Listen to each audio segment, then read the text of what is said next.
ભગવાન શ્રી રામ મંદિરના પુનઃ પ્રાણ પ્રતિષ્ઠા મહોત્સવને લઈને સમગ્ર દેશમાં ભારે ઉત્સાહ જોવા મળી રહ્યો છે।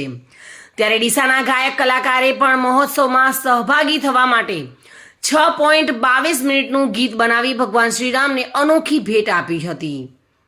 સમગ્ર દેશ જેની વર્ષોથી આતુરતાથી રાહ જોઈ રહ્યો છે તે શુભ દિવસ એટલે કે ભગવાન શ્રી રામ મંદિરના પુનઃ પ્રાણ પ્રતિષ્ઠા મહોત્સવની આડે હવે ગણતરીના દિવસો જ બાકી છે, જે પ્રસંગે દેશભરમાં દરેક ગામ દરેક શહેરમાં તડામાર તૈયારીઓ ચાલી રહી છે।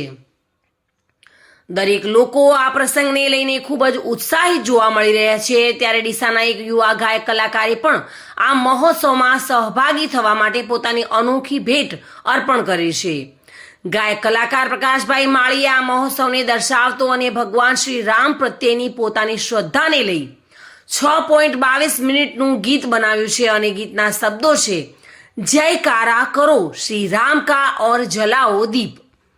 ડીસા 3 હનુમાન મંદિર ખાતે આ ગીતને આજે લોન્ચ કરવામાં આવ્યું હતું। ડીસાના ધારાસભ્ય પ્રવીણભાઈ માળી, વેરહાઉસ નિગમના પૂર્વ ચેરમેન મગનભાઈ માળી સહિત આગેવાનોની ઉપસ્થિતિમાં આ ગીતને લોન્ચ કરવામાં આવ્યું હતું। Reena Parmar, today news, Gujarati.